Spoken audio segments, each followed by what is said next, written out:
Hello, my name is Terrell Yates, and I am here to take you through the ETSU Clemmer College residency year orientation, specifically for those in the Department of Curriculum Instruction. So that would be our elementary K-5 folks and our secondary ed folks and MAT. So the first thing I want to show you is a website which will be very beneficial to you in your program. And so I'm going to just click here and show you where our educator preparation program, how to find that. So notice if you look at the top, you can see etsu.edu. So you would go to educator preparation. And when you get to this, you can see we've got welcome, you've got residency, and that's where we are today. We're going to be talking about residency 1 and 2. There's a description of pre-residency, residency 1, a description of residency 2. So you can always go back and take a look at this in your own time. Here's another video that was prepared that's a very short explanation of pre-residency, residency 1, and residency 2. That would be a good thing for you to share with others. Also, we have our handbook and resources. I will often refer to the handbook in this program, and this is the handbook. This handbook will be changed, and there will be a new link. It's updated every year, but a lot of the information that we go through today will be from this handbook. Also, there's your residency application and guidelines are here. Information about that. If you've not applied for residency, oops, you need to apply for residency. And this is how you do it. Praxis information here on what Praxis tests you need, when you need it by. Information here about the Edtpa, which we will talk about more later. And there's just some other helpful websites there. Okay, back to our regularly scheduled program. So that's a good thing for you to find and save as a favorite and use throughout our program. This is what your residency year looks like in just overview. You have your pre-residency, which is taken in the summer. Basically, you have an online course that starts at the beginning of July, and it runs for like 6 weeks, sometimes 7, sometimes 5. It kind of depends on when it starts. And this year it begins on July the 13th and ends on August the 21st. Now this changes year to year, so if you're not looking at this for August of 2020, it might be a little different. You're going to have an online portion which covers topics of instructional and classroom management. There will be 50 hours that you'll complete in the field so that you'll get a placement. We'll talk more about that. You stay at that same placement into the fall, so you'll be with the same mentor in the same school, and then you begin with residency 1. So August the 21st is the end of pre-residency, and I think just the following Monday is when you continue going, and now it turns into residency 1. In addition to your courses that you'll be taking, you have 135 hours that you complete in the field. You're to spread those hours out over the whole semester. You'll be doing a lot of co-teaching, and you will also begin teaching. Now, you don't teach in pre-residency, but you do begin to teach in residency 1. You will be expected to have 4 observations. One of them is video recorded. Then you're going to begin the Edtpa, which is task 1 of the Edtpa. And this is important. Everyone must have their Praxis test passed before they will be admitted into Residency 2. That means you need to have the test completed, the score report turned in to the field office, and you are ready to go. And that's going to be before you are allowed to register for Residency 2. Now, Residency 2 is taken in the spring semester. You should treat it like a full-time job. You will begin at the beginning of the semester, and you'll work, and you'll go every day, all day, just like the teachers do, where you go for the entire semester. You will go to a second different grade level. We call this the second placement in the spring, but we'll talk more about that later. There are 5 formal observations that will happen in Residency 2.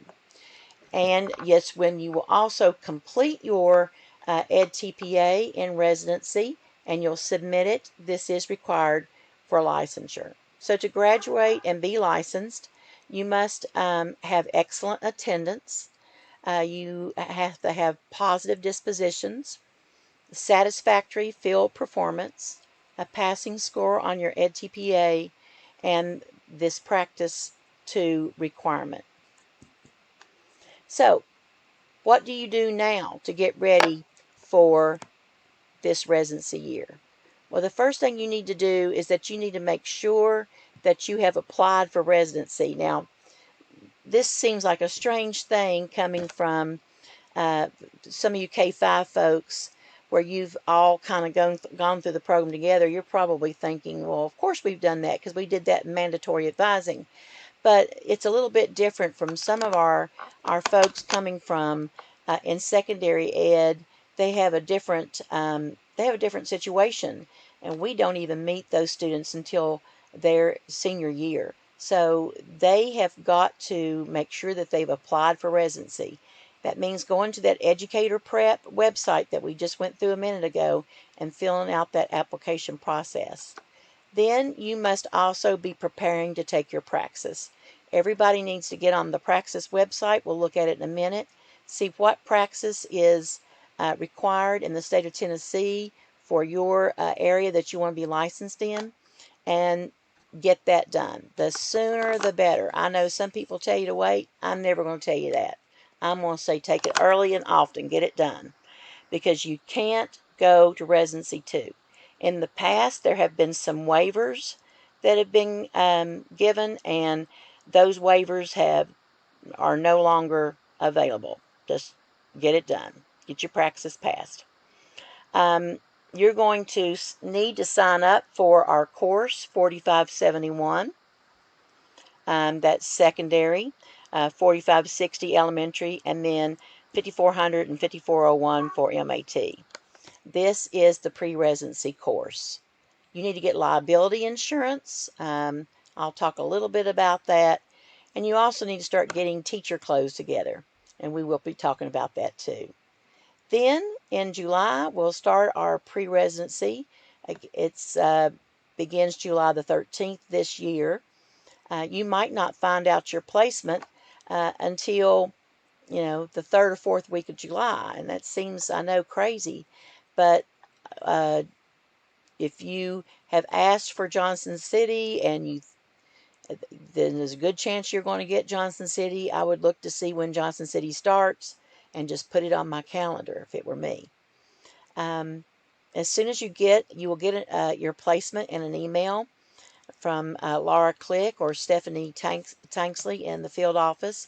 And as soon as you get that, you should immediately forward that email to your instructor for pre-residency, whether that's me or some other instructor, whoever your instructor is for pre-residency. As soon as you get your email from the field office, forward that immediately to the instructor. The instructor wants to see the email, what was said to you. Then you're going to begin making attempts to contact your mentor. So this can be kind of a lengthy process. Some mentors don't even know they're getting a student teacher. Some are on vacation. So there's all kinds of complications, but you need to reach out and start making those attempts. Once you've done that, you want to schedule a time for you and your mentor and the instructor of this course, who at this point is your supervisor, to all meet together. You need to turn in proof of liability insurance to the Office of Field Experiences and Residency, and this needs to be done by July the 1st. This will come in some sort of letter or card or something like that. You need to submit it electronically by emailing it to edprep@etsu.edu, and they have to have that on file in that office. There's several ones that we recommend.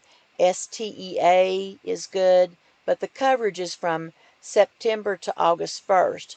So unfortunately, you end up having to enroll for 2 years, one to cover that brief period of time from July to September, and then from September to August. So this is mainly for people maybe who are already members of the TEA or STEA. This works well for them. You have Professional Educators of Tennessee. They have coverage that begins immediately. Whenever you start to get it, it's good for 12 months. So don't get it in April of 2020, and because you still need that coverage in April of 2021. So wait until your 12 months is timed correctly. There's also some others that are mentioned here. You can take a screenshot here and hold this to later if you need this information. I'm going to talk to you now about signing up for Praxis. So we're going to go to the ETS websites, www.ets.org.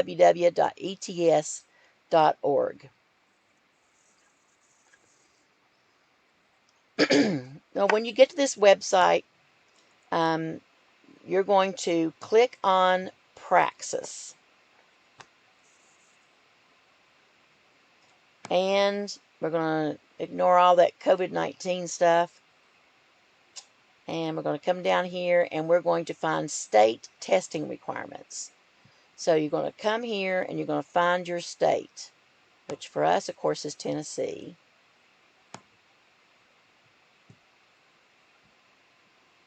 Go. And this is going to take us through getting licensed. So you want to find out what all you have to have. This tells you all about the Praxis tests, preparation resources, all of that is there. So a lot of information on this page here. But we want to find out what your requirements are. Test requirements in your state. What are my requirements? So we click that. Now, our students took the PLT, Principles of Learning and Teaching, and that's no longer going to work because you take the Edtpa now. So we skip that part. What you've got to focus on is the content knowledge assessments for specific endorsement areas. Now, these change all the time, and it's a little frustrating.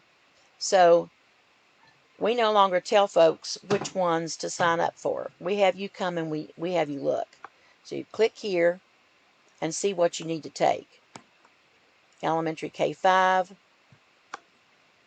And here's the tests that you need to take and the codes, the scores that you need. Now, as you can see, this is an example. This test right here is being accepted through August. And then after August 31st, beginning September 1, we have a brand new test. So that's why it's important to always come to ETS to sign up. If you're middle school, this is where you look. You see what you need to find out. They've got a similar situation. This is accepted through August. And then after that, you have a different scenario. Secondary education. So if you're going to do biology, this is your test that you're going to sign up for. If you're going to get certified in English, then this is what you sign up for. And I always get a question, people who maybe have been taking English, but they also think that they could maybe pass the Praxis in history.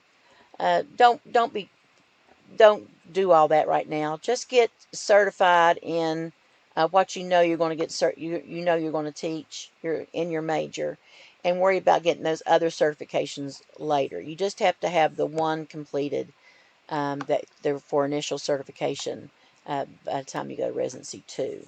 All right, so let's talk about the clothes that you've got to get ready. Now, a lot of people talk about professional dress, and in the business world, professional dress for a guy means suit and tie. In the education world, most of the guys who wear a coat and tie, most of those folks are administrators. The male teachers might wear a tie, but they generally don't wear a coat with it. So there's what I like to talk to students about is not dressing in a suit. Instead, I want you to think to dress neatly and conservatively. So these are the things. You want to be neat, which means you want to tuck in your shirt. Unless it's, for females, often shirts aren't supposed to be tucked in. They're supposed to be out. But for guys, you tuck, wear a belt. Your clothes should not be wrinkled. So get them out of the dryer and hang them up as fast as possible so they don't wrinkle. You don't want your clothes to be too loose, and you don't want them to be too tight, and you don't want them missing buttons. So, oftentimes a lot of your clothes that you've got will work if you just, make sure that they fit you in a nice way. You want to be conservative. You want to make sure that it allows for movement. And your clothes should not draw any kind of unwanted attention. So you really want to be almost unnoticed because of the way you dress. When they talk about you, you want that talk to be people are thinking that what a great student teacher you are, not that you are the best dresser or the worst dresser they've ever seen, right? So it is time to shop. For guys, see, this is too formal for teaching. He's got on a three-piece suit. This could work in some settings, and this could work in some settings. So basically, these are the two things that we see in schools with male teachers. We do occasionally see this, but it's not recommended. Not until you've got the lay of the land and you know how that's going to be accepted in your particular setting. I would go with business and business casual because it's safe. No one's going to think anything except, oh, what a nice guy. Absolutely, you will not look like this. And if you hear about that, your supervisor most likely is going to have to say something to you about it. You need to think in terms of how you're presenting yourself. Of course, everything is always more complicated for females because that's just what it's like to be female in this world. Excuse me. Your shoes need to be flat and comfortable. Your feet need to be well supported. Do not wear heels. Do not wear heels. They're bad for you. You need to be comfortable. You will not believe how hard it is to stand on a tiled floor, and it's tiled over concrete all day. You'll ruin your back. Leggings are fine as long as you think of leggings as tights, not pants. For example, if you have on a dress length shirt or dress, then you wear the leggings as tights, but not pants. You can wear comfortable pants. They need to fit around your waist well, and they should not be too tight, and they should give you freedom of movement. You don't want your pants to be too long and cause you something to trip on. So be safe with that. Make sure tops that you wear are always high enough and long enough. So oftentimes, those, especially you that are teaching older students, you're going to need to bend over to their desk. So you need to be thinking, when I bend over, am I looking conservative here? And when I bend over, am I looking conservative from behind? So check your dress out or your top out before you wear it. It's always important to note that you are representing the College of Education. You're the representative of Clemmer College. And so your behavior and your placement determines whether or not people are going to recommend you for a job and whether or not people will want you to get a job in their school. So residency quick facts, we've talked a lot about it already. It's a big important milestone. It is going to begin in July, end in August. It's impossible to complete this course without reliable internet service. So you need to make sure that you've got that availability. In the secondary ed and MAT program, we're using classroom management for middle and high school teachers. And I think they use a similar one in the K-5 program. You will be required to read the text. So make sure that you find out what the text is and get that. 50 hours, you need to set up a visit between your supervisor, your instructor, who is your supervisor, your mentor, and you. You're going to begin when the faculty of your placement school returns to work. We'll look at that in a minute. You're going to attend in-service and work days with your mentor. Now, sometimes they won't allow you, but most of the time they will. But you do need to go with them. You want to get the feel of what it's like to be a teacher during the first days of school. You want to be present on the first day of school. Sometimes they have a half day on the first day and a full day the second day. If that's the case, then go to the first 2 days. So don't get all your 50 hours in before the students start, right? You want to be able to see some of what starts before the schools start up, but you also want to see what it's like once the students are there. All these hours need to be completed and documented by the end of this pre-residency. No incompletes will be given because you have to complete this in order to start what begins on Residency 1. Your conduct and your dress must be professional, must be polite and mature. So once the course begins in July, be sure to immediately go online and review your syllabus. Schedule your assignment in your planner. Yes, your planner, your physical planner that you're going to have. Everybody is in K-5 and secondary ed and MAT is going to be required to keep a planner this year. You're going to be expected to write in it and try to get yourself better organized. Field work is going to begin as soon as your teachers go. University school starts earlier.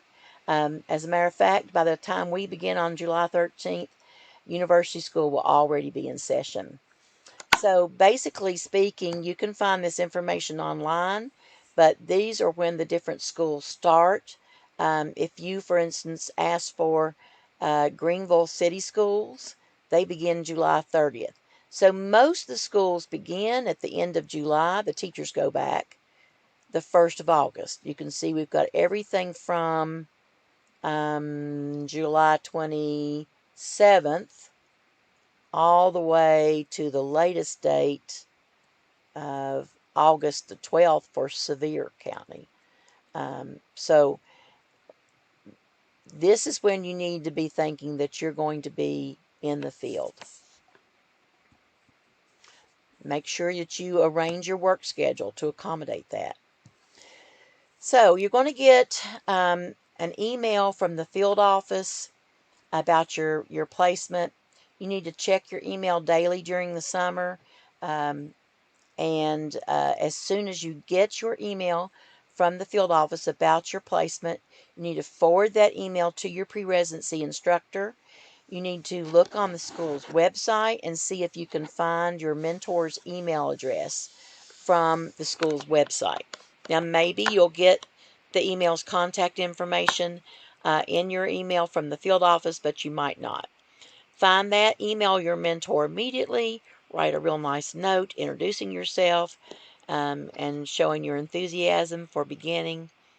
If your mentor doesn't respond, I would get dressed up, not too dressed up, not like, you're going to a wedding, but put on some nice, clean, neat clothes, go in person to the school, talk to the secretary, introduce yourself, leave your contact information, and ask what day teachers return to work.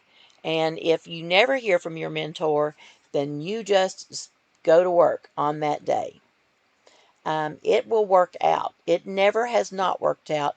It will work out.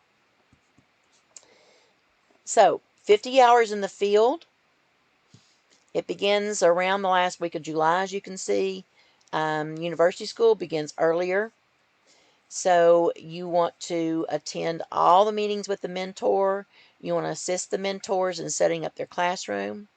So this is where, your professional dress gets kind of funny because you want to make sure that you're dressed comfortably and can help the mentors move around books and desks and things. So there might be some business casual going on, but stay away from the ripped jeans, please. Set up a schedule with your mentor to meet your 50 hours. That's one of the first things you need to do. And once you've set up that schedule, you need to adhere to it. So it's kind of like if you worked at a restaurant and your boss said, "What days do you want to work?" And you said, "Oh, I want to work Monday through Friday, 6 to 9." He would still expect you to be there 6 to 9, even though you had fixed your own hours, right? Well, it's that way at these schools too. Even though you may be setting your own hours, they're expecting you, and you need to be there. Make sure you're there on the first day of school. Can't emphasize that enough. Okay. You're going to set up this work schedule, and you're going to adhere to it. You need to start keeping an attendance record. There will probably be one provided by your pre-residency instructor. Be involved and be active. Take initiative. Don't sit down in the back of the room. You want to stand and be ready to go.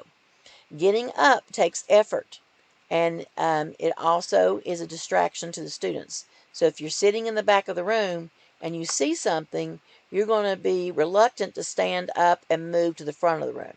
But if you're already standing, it's nothing to move to the front of the room. You want to be monitoring the students, helping, getting to know the students. You're there to be active. You want to be indispensable. We want the mentors to be sad when you leave in the spring and say, "I don't want to lose my student teacher who was so good. I don't know how I'm going to teach without them." That's what we want to hear. We don't want them to be happy to see you go because you were just like this big lump on the log that's set in the back of the room. So we don't want that. Make sure you're up, moving around. Begin discussions with your mentor about what lesson you can prepare to teach in September for your first observation. So there are some things that can get you into trouble in your field. You want to make sure that you do not use any sort of tobacco, whether it's vaping or smoking or dipping or whatever. Don't do that on school property, not even in your own car. If you are addicted to nicotine, you need to get some nicotine gum or a patch or whatever you can and get that habit quit. This is a good time to do it. So you can and will get in trouble if you break their no tobacco policies. You want to make sure that you're dependable in your attendance. You are expected to be there when they expect for you to be there. You're expected to keep your attendance. You're expected to have a record. And if you're going to be absent, you're supposed to call your supervisor and the mentor, and you have to make up that time. It is a big deal. Being tardy and leaving early, mm-mm, mm-mm, mm-mm. Early is on time. On time is late. So if you're supposed to be there at 6, you really need to be there at 5:45. That's when they expect to see you.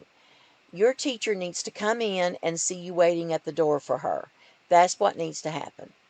Don't turn in lesson plans late. Your supervisor and mentor, once you start writing lesson plans, those need to be turned into them 2 school days prior to when you teach. So if you teach on Monday, those lesson plans need to be turned in no later than first thing Thursday morning.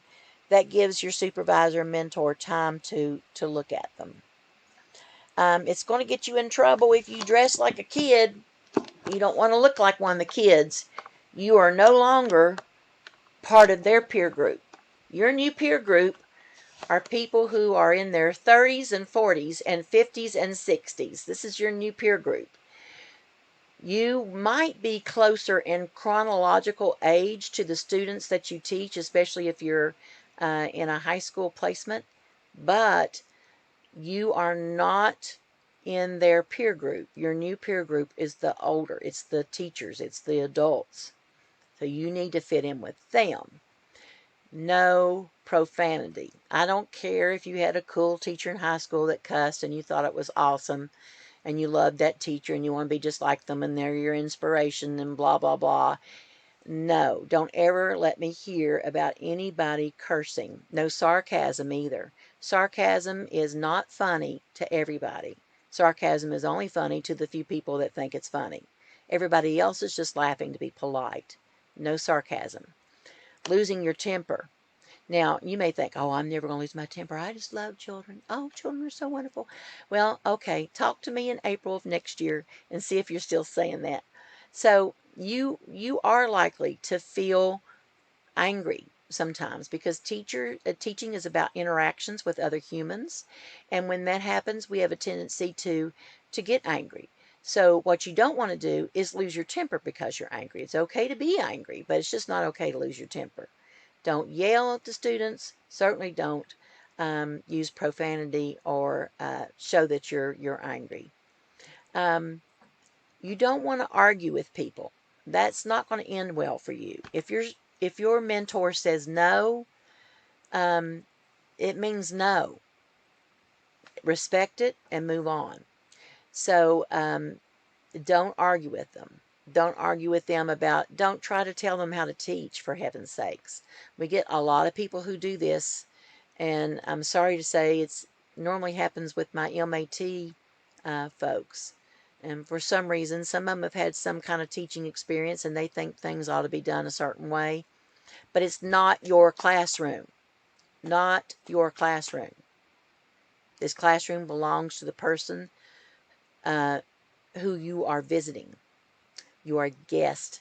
So you wouldn't move into, you wouldn't be a guest in someone's home and rearrange their furniture. You wouldn't be a guest in someone's home and tell them how they ought to fold their clothes or how they should clean their kitchen. No, you would try to be a good guest, so that's what you are.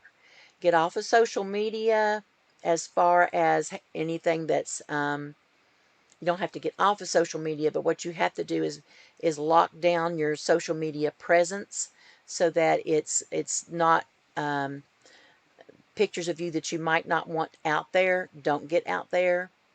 So, for example, you went to the beach last year and you've got a bunch of pictures of you and your girlfriends and your bikinis at the beach, and it was all fun and all that, and I'm really happy for you that you had such a good time. That's what being young is about. But do you really want the boys at the high school or the middle school or even at the elementary school passing those pictures around of you? So you have to think about what's on your social media. Go ahead, start looking at it.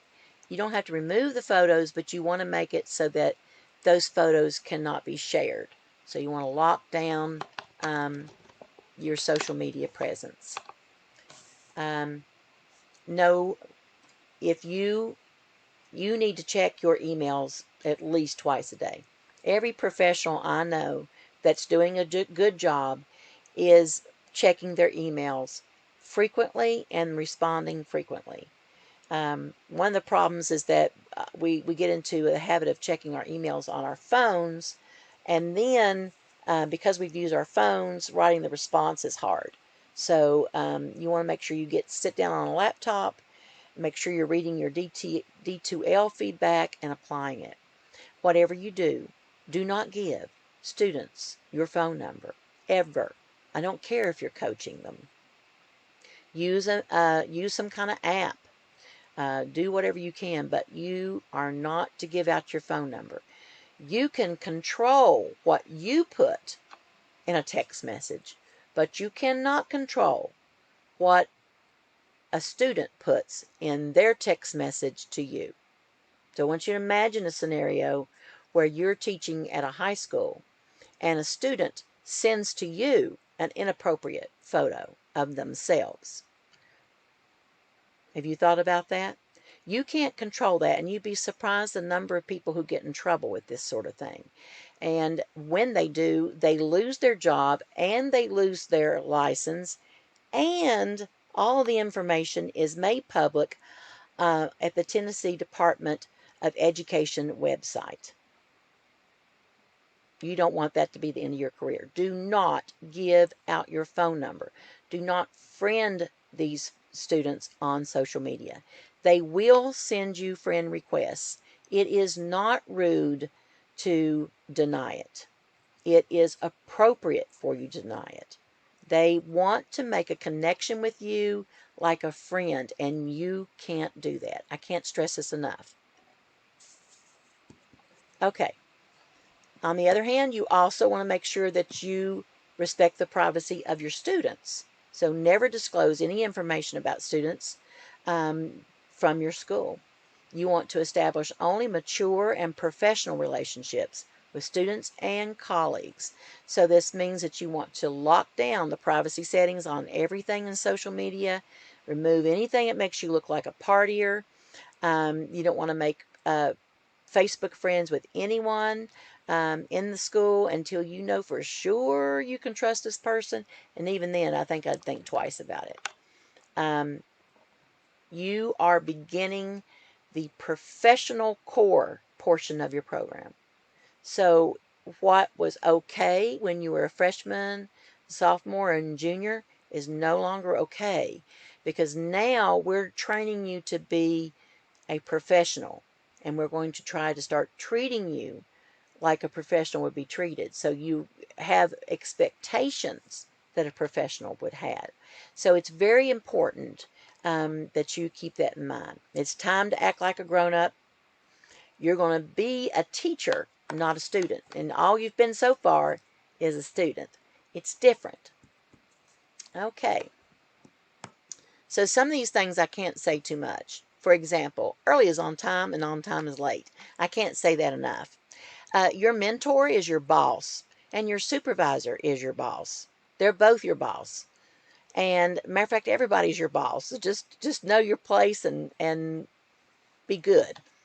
Make sure you look at your school's dress code policy and you follow it as well. Now, when I say don't play in your work community, this is what I mean.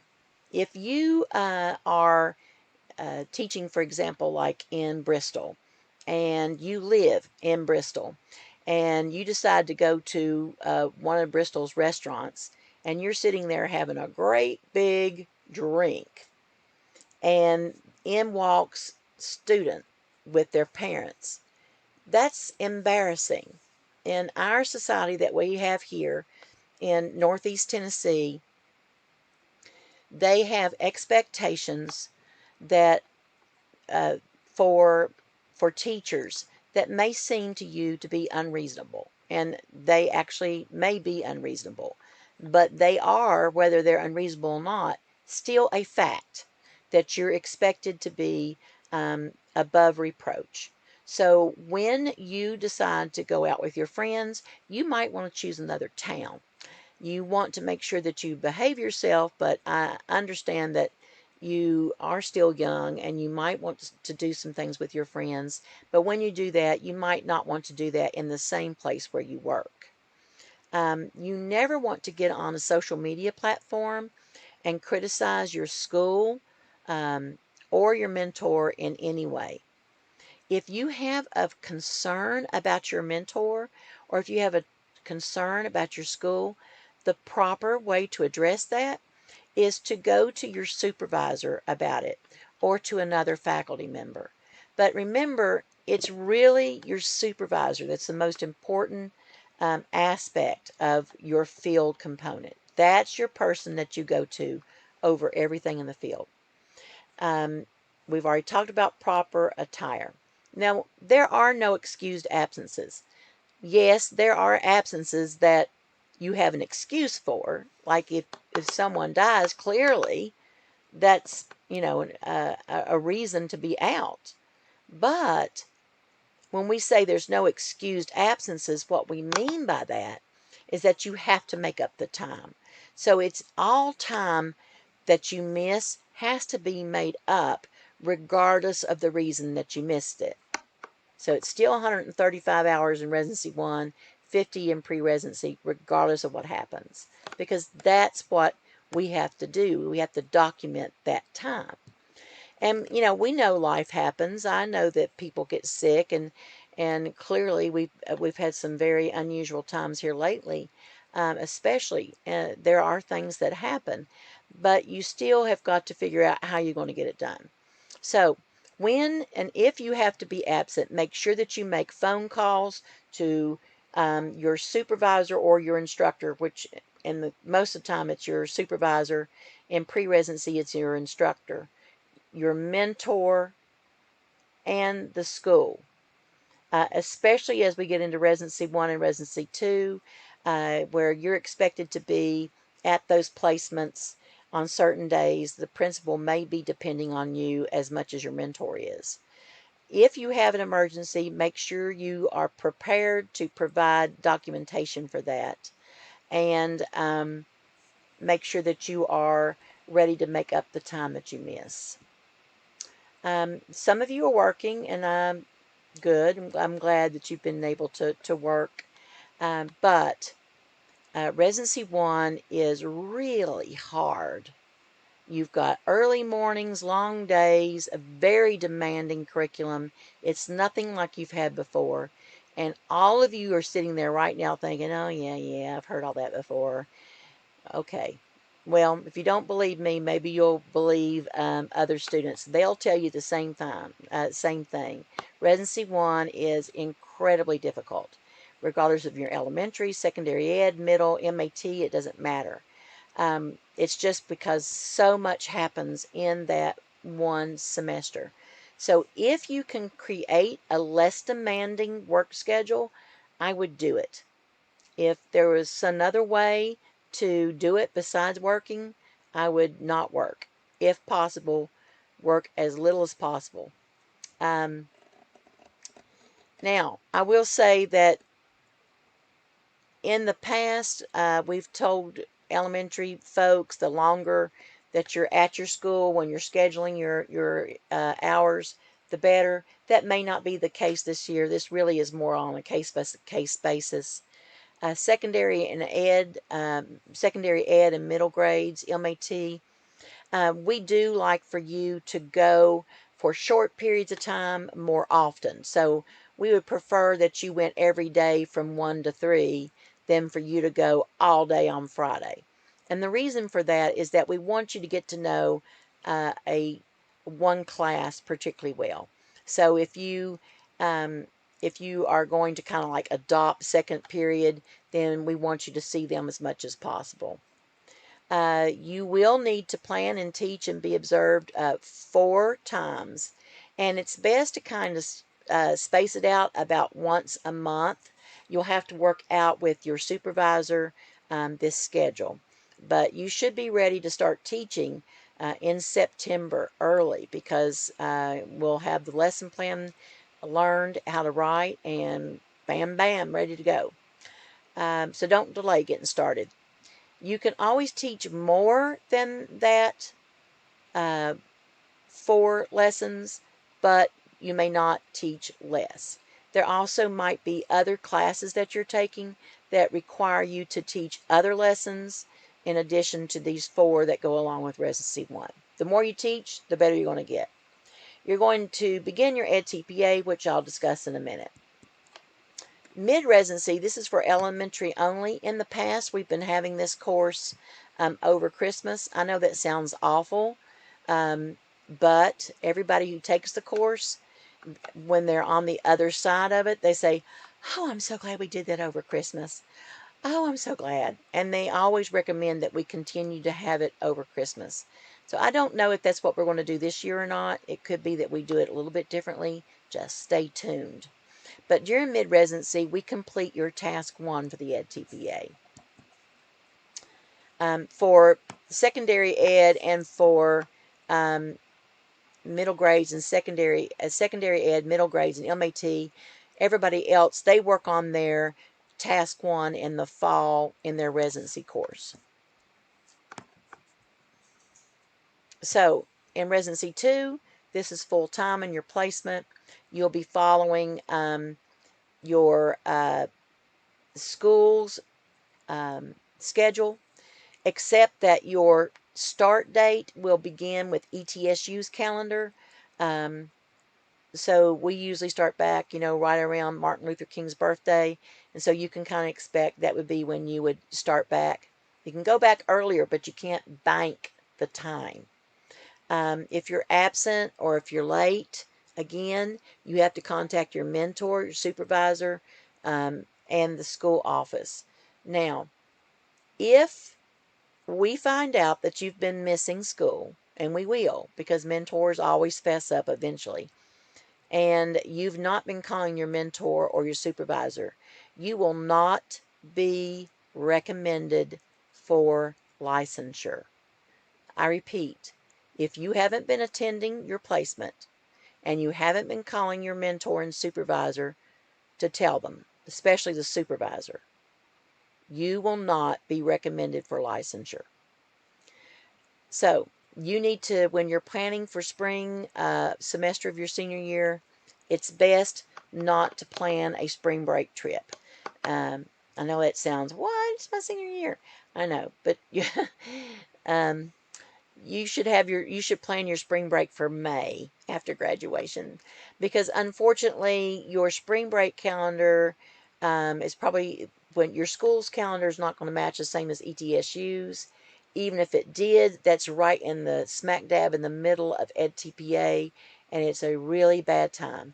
So please do not plan a spring break trip for the senior year 2021. Think of yourself as an intern there. You have the same responsibilities as an employee teacher. You're just not getting paid. You are going to be encouraged to teach and co-teach as much as your mentor is comfortable with. And you are highly discouraged from any outside employment in Residency 2. And if you have a job anyway, we understand, but your job cannot be an excuse for not getting your EdTPA completed and for not fulfilling your obligations in Residency 2. You will have student teaching as one course, seminar, which is for EdTPA support, the other course. No other courses are allowed for anybody in Residency 2.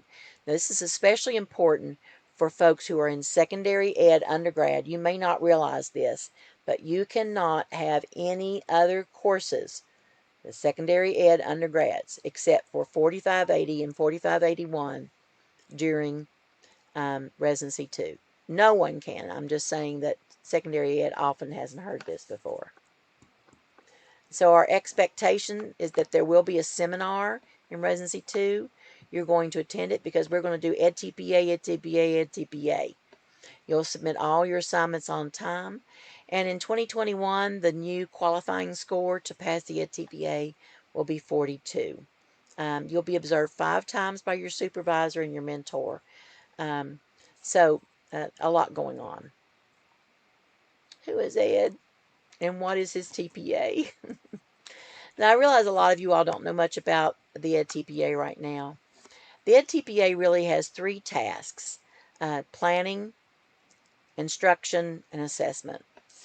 The planning is completed in Residency 1 in the fall semester, or maybe in mid-residency if that's how we do it with elementary ed.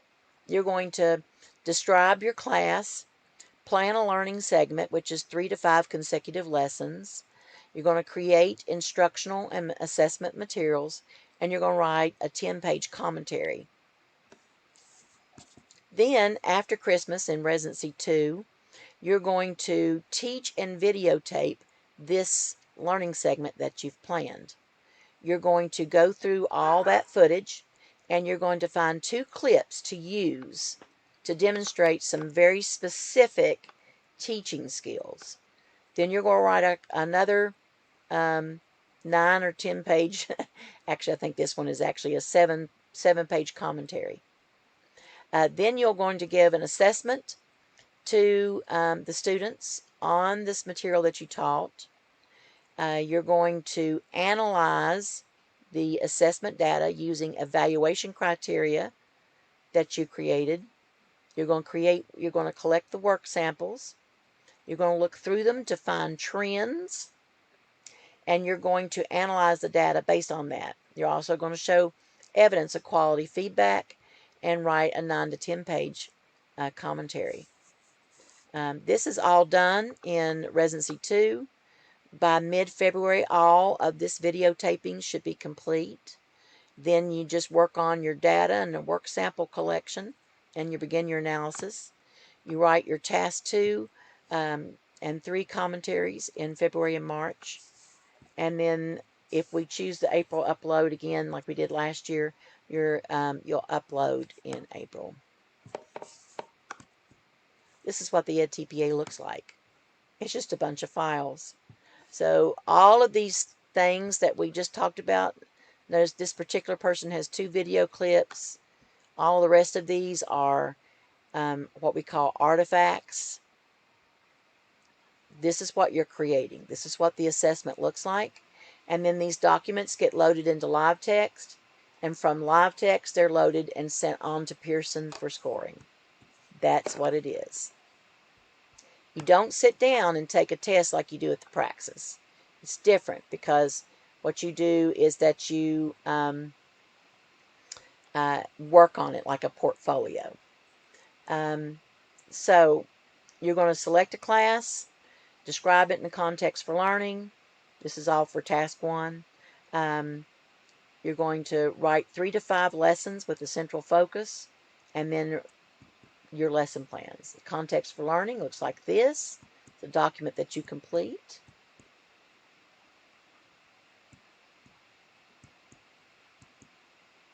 Task 1, here's your context for learning. There's lesson plans, what they look like. Here's some instructional materials, assessments, and the commentary. That's what Task 1 actually looks like. Of course, each of these things are several pages. Then in Task 2, you're going to be thinking about, a lot of things, and we'll look at this more carefully in the fall. But you're going to videotape and looking for things like a positive learning environment, student engagement, deepening student learning, analyzing teaching. And you, of course, if you wanted to, you could pause the video now and read that. But after you've got the videos for this, then you're going to write about it in your instruction commentary. And then for your assessment, it'll be evaluation criteria. You'll give the assessment. You'll have work samples. You'll give feedback. And then you'll write a commentary for that as well. That's what it looks like. So I look forward to being a part of your life like I have so many others. It's been a delight to have the opportunity to be a clinical instructor for the curriculum instruction and to be your Edtpa coordinator. You're going to do great. You're going to have a great year, and I look forward to being a part of that. And I know your brain must be full, so yes, you may be excused. Have a great day.